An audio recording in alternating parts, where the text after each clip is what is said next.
Hashtag GizzyCredit. Hashtag GizzyCredit. Hashtag GizzyCredit. GizzyCredit. Anything you want, then you can get it. Don't get scammed, cause then you'll regret it. Hollywood You no legend. longer gotta look pathetic. Gizzy. Okay, Eric. Yeah. Okay, great. So, Eric, I see that you have a Georgia number. Yeah. Around Savannah area. Savannah, Georgia. There was a time where John and I stopped taking Georgia customers for like 3.5 years. Yeah. And we said we're never gonna take a customer from out there because there was one time in 2014 where like 5 people in Georgia did us dirty. And we're like, yo, that state, we can't. We're losing money doing credit repair in that state. But anyways, John is my partner. All the results that you've seen on my YouTube videos, Instagram posts, Facebook posts has been his credit repair results. He's really the brains of it all. I'm the more of the social media aspect of the business. And we like to do these intake calls to put a voice to the emails. Let you know who's helping you out. If you have any questions for us, we can answer for you and let you know that you got a team in back of you who take a stand for you and wants to help you out. All right. So I'll let John speak to you on your process of how you got started. And if you have any questions for us, you can ask us. Okay. All right. Hey, Eric, how you doing? I'm all right. How are you? Good. William, So we what's got all your good? paperwork over on This is the Christmas intake Eve. call. I know we were emailing back and Antonio, forth on text Christmas Eve. message We were able to me. get everything submitted around 8 p.m. roughly. Your email Send you some address. screenshots just notifying you. Now, we I'll send you my our info inquiry right removal now. through the mail. So we uploaded your Experian dispute, which we sent you a copy of that screenshot. Yeah, and we put together the disputes for Equifax and TransUnion to be mailed. So they should be received. I mean, we are around the holidays, but chances are they'll be received probably Monday. Yeah. Maybe sooner, but I would think Monday if I'm setting a reasonable expectation. So the bureaus communicate with you the way you communicate with them. So for instance, since we're mailing it, they're going to mail you back those results. Okay. So chances are, given the amount of inquiries that you had that we're working on in your instance, they're going to probably run it. Typically inquiry disputes get done sooner than account disputes, but they'll probably run it about 2.5 weeks from when they get it, which full turn, meaning from the minute you submit it to us to when you get it back, will probably be about 3.5 weeks in total that the initial dispute will take. Now, once we get confirmations from you that all 3 disputes have completed, just by, let me go back for a minute. Your only responsibility throughout the process is just to remember to forward us everything you get. So that stuff that's going to come over to you through the mail relating to. Yeah, once I can take a picture and send it through the email.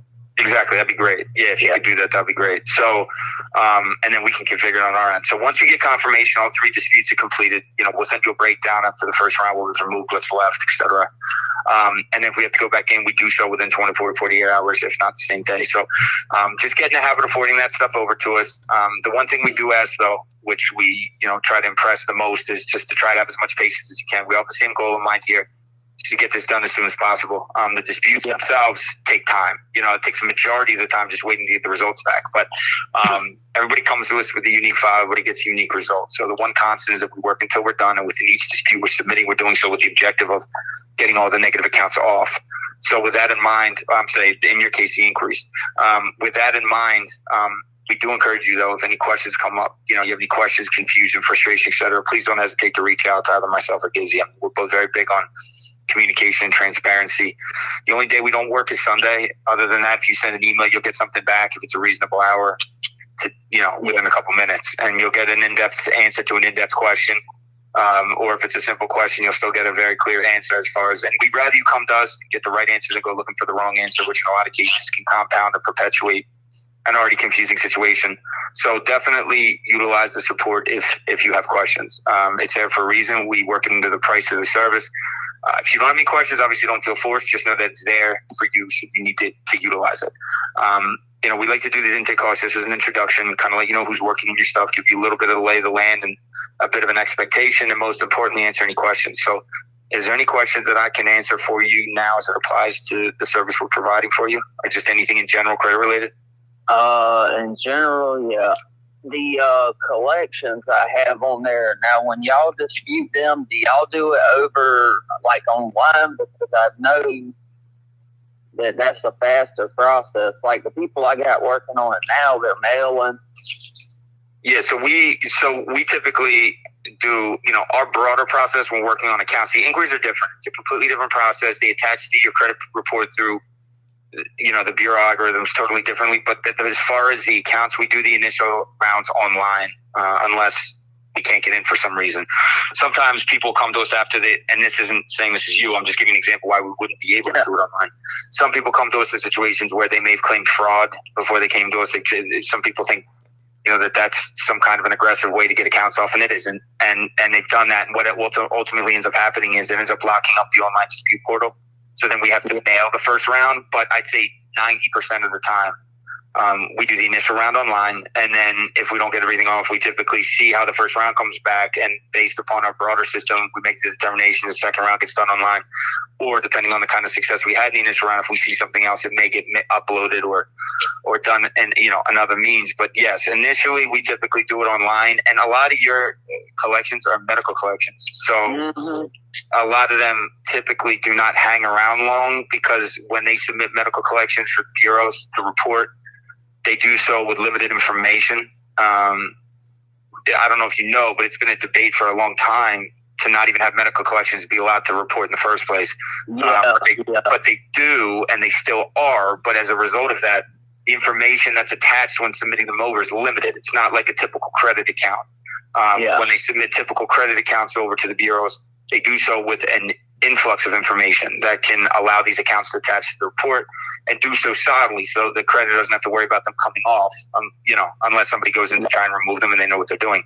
The medical collections are different. So, if it's done appropriately, they should come off relatively quickly. For the reasons I'm explaining, it shouldn't be this long, drawn-out, endless scenario for medical collections. There's other collections that can be cumbersome, right? But because of what I was explaining, the medical collections typically aren't that way. Well, I was thinking the same thing back. Like you said, they shouldn't even be on there, because whenever I got hurt, I couldn't even walk, much less goddamn work and pay a bill. So, and I can't get a vehicle right now, because every time they check my Equifax, they see 8 fucking collections on it. They're like, "Oh no, we can't do nothing." It's like, what the fuck, man? Yeah. Well, I saw, if you remember when we were emailing after I reviewed everything, I said that was the first thing that stuck out. I'm like, sure you don't want us working on this too? Because although you do have a lot of inquiries, the accounts are, especially for a car, right? Because right now auto financing is like the low hanging fruit. It's some of the easiest financing you can get.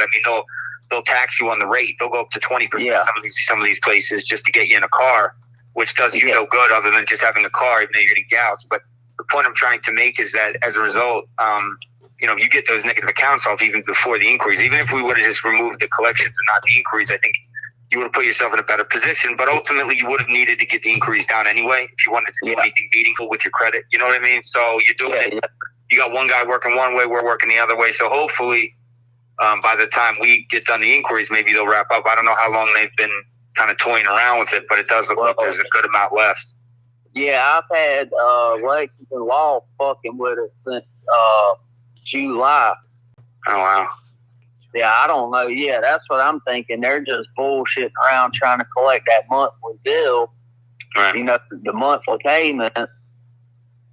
Yeah. That's kind of the rub. That's kind of the tough spot when a company charges monthly, right? Because it really, when you're a client and it takes longer, you're sitting back and you're trying to weigh the sincerity of the process, right? Because you think about it.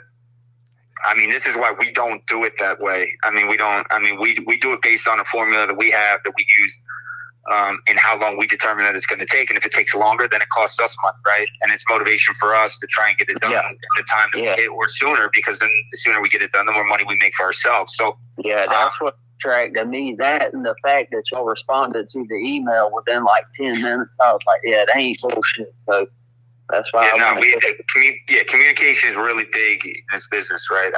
You're trying to develop trust with people from a distance. And, the reality, the only way you can really develop trust, other than the results that we provide and the depth and the knowledge that we bring to the table is just to show people that you're there when you need them, right? They can reach out and get in touch with you, and they're not waiting 3 days to hear back and things like that. I mean, that can start to make people's mind wander, which can start to get people running, in their head. And that's the last thing you want to do. You want it to be a nice, comfortable, transparent, communicative environment that once things get done and the results are there, then you move on to the financing if you need our help with that. I mean, we kind of take clients from A to Z, meaning getting them in the door, helping them out with the credit, and then walking them through any financing they need help with.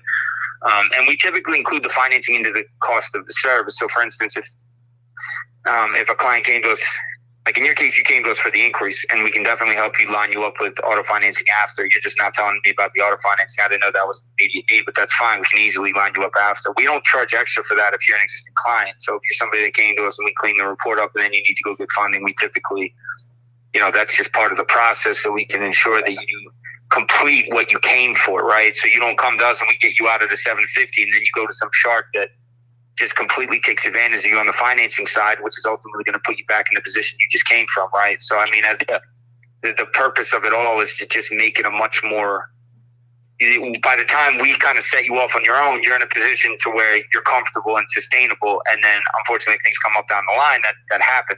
But at least in the near term, you'll be able to run comfortably, barring any things unexpected if they occur. Yeah. I don't know. I've heard people say that they won't, if I already got somebody working on the collection, that they don't want to mess with it. You know what I mean? You mean at like the same time? Yeah. Yeah, I mean, it's tough. It's tough working on at the same time, because especially if you have two companies coming from conflicting areas, right? Like how they're disputing it.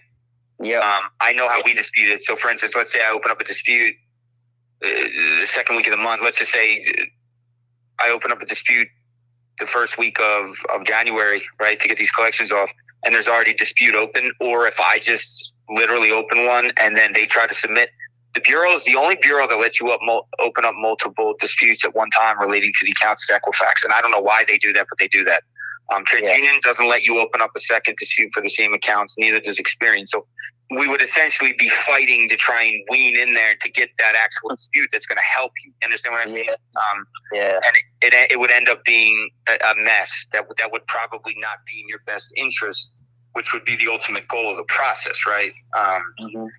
Not to figure out a way to get my stuff in quicker so that my dispute gets registered rather than theirs. So, I mean, yeah, I think just for that reason, it definitely would not be wise, I think. But at the same time, I mean, if you've been with him since July and you're not happy, you should definitely evaluate that. I mean, it is a monthly cost, and if I don't know what you started with relative to where you're at now, and I don't want to talk badly about any other companies, but I would just say that if you're not seeing anything and you're standing still after, like, with no progress on any of the other bureaus and none of the collections are coming off the ones there, and you've been sitting there for 6 months, I think that there's probably, you probably need to get whoever your account rep is with them on the phone and just, have a conversation, because, I mean, it could easily turn into 6 more months. And if you're not understanding why it's taking longer, or you're not getting any kind of a clear understanding of what's disrupting it, I mean, the last thing you want to do is just blow more money waiting for something to come around.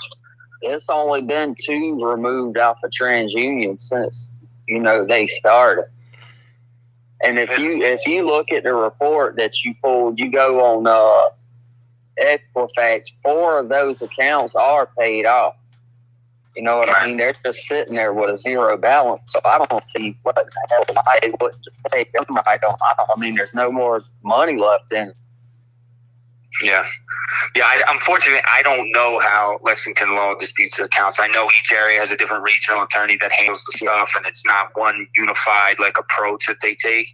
So I don't know why in this particular instance, whoever the one that handles that region would take longer on this. I just don't know. There's so many different variables that could come into play, but I would just say that, look, any of us that do credit, I mean, we should be held accountable for what we're doing, right? I mean, we're providing a service. It's like if you hired somebody to come out and cut your grass, the grass is terrible. You want them to hold you accountable, right? I mean, if they're not doing their job right, you should let them know and let them try and rectify it or do their best. If they're doing their best and they can't get anywhere, then, maybe it's just not the right fit. But if it's a situation where you're seeing progress and it's just not moving as fast for whatever reason, you should at least get an understanding of why they feel like that's the case, to give you a better understanding for yourself, just for peace of mind, right? It's like any other service you provide. It's just credit happens to hold a lot of significance in today's modern society, right? As far as anything that you need to do and how you're going to run your life, 80% of this country runs their life on credit. So without it,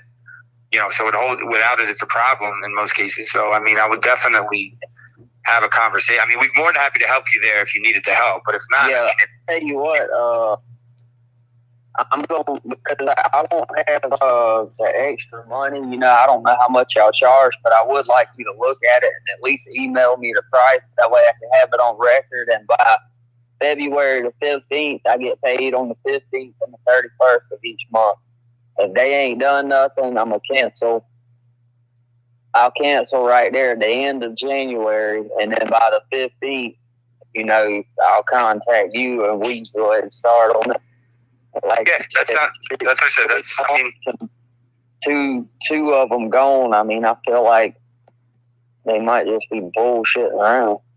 Yeah, I mean, look, like I said, at the very least, you should. I don't know how well they communicate. I don't know anything about them from a logistical perspective. I mean, every time, the thing I don't like is every time you call, you talking to somebody different. So they don't have a steady caseworker. It's like if I call and talk to you, ask for John, I talk to you, there's chaotic. It seems chaotic, you know what I mean?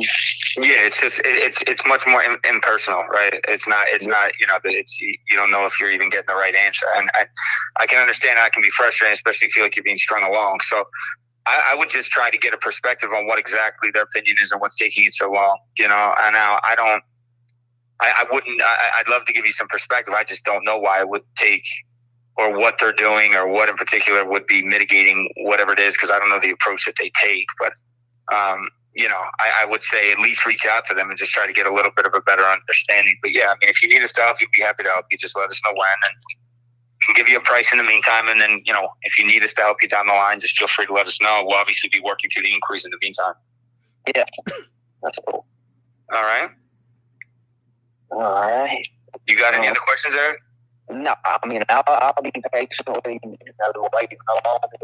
Like I said in the email, it's going to be at least, I said 6 months, because I really want the truck. I want about 50 grand. I'll make the money, but I'm going to have to, you seen my credit, I'm going to have a hell of a down payment. Or maybe I'll settle. You talking about for the car? Yeah, it's I mean, look, 2,500. Yeah, here's what I would tell you. I mean, first, I mean, it's terrible to put money down on a car. I mean, that's just something that, I mean, I know it's a means to an end, and if you need a car, it's an emergency, and it's what they're making you do in order to finance you, et cetera. I get it. But, I mean, if you get those collections off, and Lexington Law does their job, once we get the inquiries off, you should be sitting somewhere in the sevens. You should have no problem if the income is there to sustain the car payment and getting the car. I mean, putting the money down on a car is not a requirement. It's not like a home.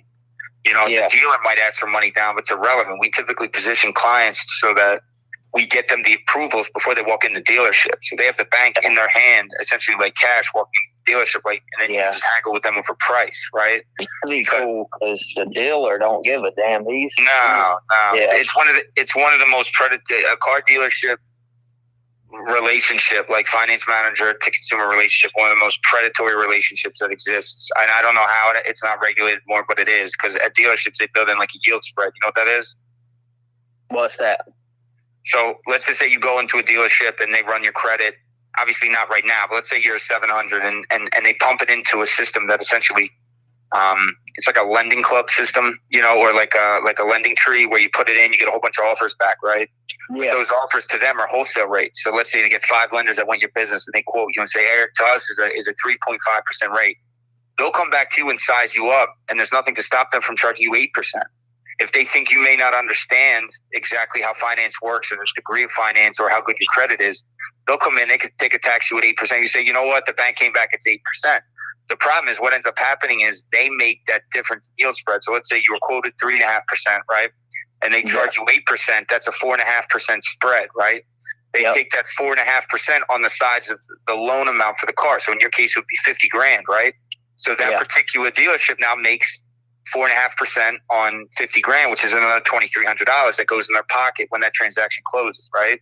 The difference is for you, it costs much more than $2,400. The difference between 3% payment on a $50,000 loan over 60 months is, 3% to 8% is equivalent to about $300 or $400 a month difference, like $300 a month difference, which over the course of a year is $3,600, which over the course of 5 years is almost 20 grand.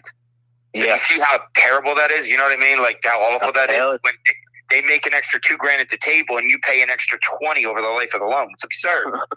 I mean, it's disgusting, right? So that's why I'm saying, like, for the sake of our clients, what we typically do is we go in and we get them positioned so that they have the approval in their hand. They don't have to haggle. They don't have to sit there for 3 hours. They pick out the car. They give the dealer, the finance manager, the name of the lender that they've already set up. They provide the approval, and literally the finance manager and the bank work out the title and the tags and all that stuff, wire the money, et cetera, and you sign the papers and you drive out of there. So it's a much less predatory scenario when we get to that point with clients. Yeah, well, I've inquired about one. You seen a Dan Baden Chevrolet inquiry on there? Yeah. The motherfucker said $1,500 for a month. I could get you in there. I was like, man, you gotta be fucking kidding me. $1,500 for a $50,000 car? Yeah, a month, 15. And yeah, so that would mean that they're charging you close to 19% interest. Yeah. It equaled out. I think I added it up. It was like $90,000 by the time I paid it off. Yeah, that's absurd though, right? I mean, that's crazy. It's crazy, and honestly, there's no laws that exist, which is crazy because after 2008, all these laws came into effect through Dodd-Frank and stuff to protect consumers. There's no laws in effect that they could propose any interest rate they want and then walk it back, right? Because most clients are like, no, you know what, it's too high. And then, let me go back and check. And then somehow that 19 becomes 15, right? You know what I mean? Like they can somehow just pull it out of thin air and then the rate just drops. Well, that's them just dropping as a result of them cutting their yield spread. Dina, I'm going to get to you in a few. Not because they went back and found another lender to in pump Georgia, $1,500 a month. You know how big of a house you're going to get? They're playing a game. But, this is kind of the stuff we try to do for clients just to avoid that, right? I mean, because some people just aren't privy to it. Some people would have no reason to be privy to it, and some people just don't understand finance, right? So for all of those reasons, and just because I think it's a gross, the whole car dealership experience is just a gross representation of finance as a whole. I think it's just better for us when we walk them through and do it the right way, this way that, it's a sustainable scenario because credit is all about being able to sustain over the course of time, right? I mean, it's great to get into something and have a new car that's sparkly and stuff. But like you said, like you could have taken that $1,500 payment, right? Some people do because they're just like, wow, I get a $50,000 car, and I got the car I want to get. I'll figure out a way to make $1,500 work, and then 3 months into it, they can't afford it anymore, right? So it becomes a disaster and you take a bad situation and you make it worse. And all the while, the dealership, they're still getting paid. The bank's the one that takes the hit on it. So, I mean, the dealership doesn't care. So that's what I'm saying. Like, it's really important sometimes to just be aligned with the right people that are walking you down the right path just to make sure Toyota, Eastwood, Toyota, right? Lexus, and sustain and work into Honda. a budget that you're prepared to kind of fulfill. Or Hyundai. Yeah. So, well, look, if you need our help, if they actually do their job and they finish their job, we'd be happy to kind of help you down that path once we finish up the inquiries and stuff. So just let us know if you need our help there too. Oh, yeah. Like I said, if you want to go ahead and shoot me a price, hold it, look through it. I mean, or if you want to do it, if they get any more removed. But I mean, if it's like one or something like that, I ain't going to sit here the whole time. I got to get them going. I mean, yeah. Yeah, I mean, I think, I think, you make the determination when you think, hopefully they do their job because you're paying them and you paid them for a while. But I think you need to make the determination when you think enough is enough, or if you're not getting the right answers or whatever. We're not rushing you guys. And then we'll but be come happy on, to help. man. We'll already be helping, so we just be incorporating into our process regardless. all right. All right? All right, man. Well, I appreciate it. Yeah, Eric, it was a pleasure meeting you. We look forward to helping you, and we're going to try and get this done for you as soon as possible. We'll send that price over for the collections. And, if you got any questions in the meantime, don't hesitate to reach out. All right? Yeah, John, stay on the line. All right, thank you. Don't get scammed. What you need is just a change of plans.